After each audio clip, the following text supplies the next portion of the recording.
in here by raise of hands works more than 40 hours a week?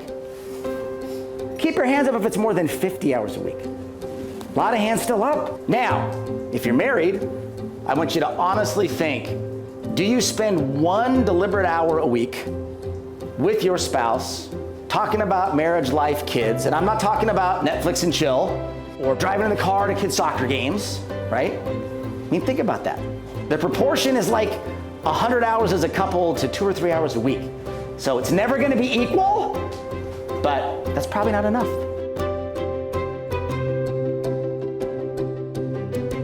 But you might be saying to yourself, okay, you guys are divorced and it's a second marriage and you're gonna coach marriage? I bet there's a story there.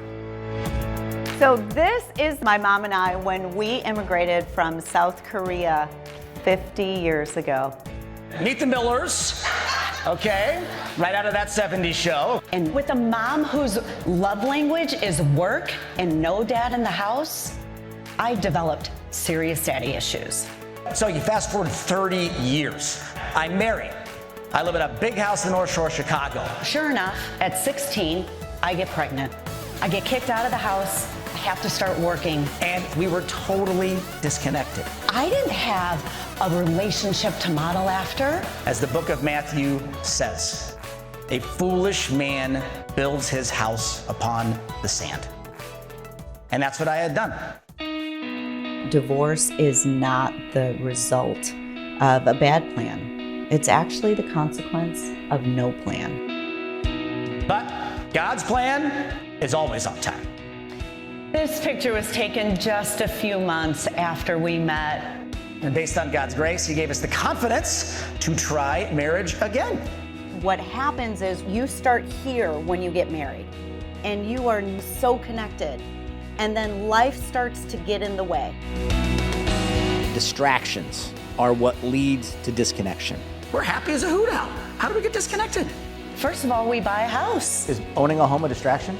And the business plan at work is going really well, and business starts to grow, but I'm at work more. Distraction? It's a struggle to get the kids to bed. Now, divide and conquer. Who in the room has felt this? You start taking the kids to activities, then you have grocery shopping, then you have laundry. And they're great distractions. There's joy to having children. It's great that business is doing well, but when you're that far apart, holy shnikes, where's your relationship going? You think this is forever, Right. and you're exhausted, and you think there's no more intimacy. So I want you to know it's very normal, but I also want you to know it doesn't have to be your normal. Our epiphany moment, 8 short months later.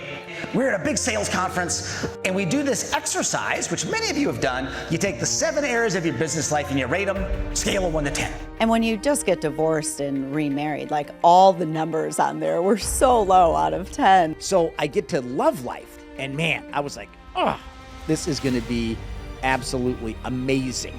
He was excited about the love life. Rated my love life a 7.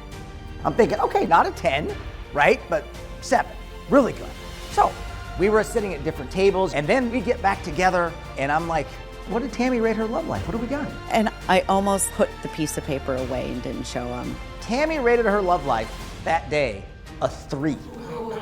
I actually started with a 2 and I crossed it out and I made it a 3 to make him feel a little better. I didn't want to break his heart. I wanted to make his heart as full as possible. I just needed to show him and be truthful that mine was broken and that it wasn't fulfilled. First, I was in shock, then I was pissed off, and then I was scared, right? The big lesson is proximity does not equal intimacy. And newsflash, intimacy is not just about sex. Let's talk about the best sex you've ever had. I mean, seriously, like... With you? I think you better clarify that right away. You almost got me in trouble. Oh my gosh, So- I can't even believe you went there.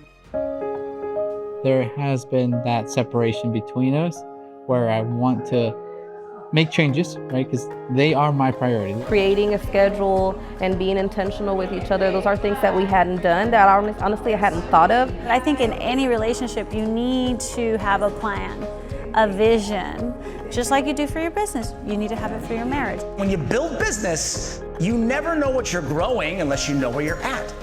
Guys, our marriage is the same way. Well, as a top salesperson, I have key performance indicators.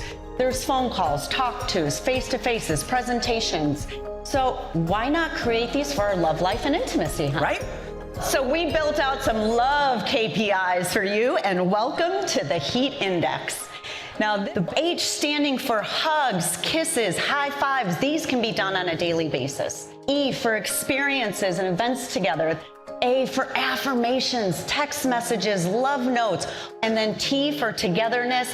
This is probably on the weekend with community, with faith, and with church. Guys, we have fixed people's intimacy very quickly by the consistency of this. Here's what we learned. It's tiny intentions every day. That's really the new foreplay that gets us back to intimacy so much quicker. I am baffled by how far Tammy and I have come. I was a 7. She was a 3, disconnected.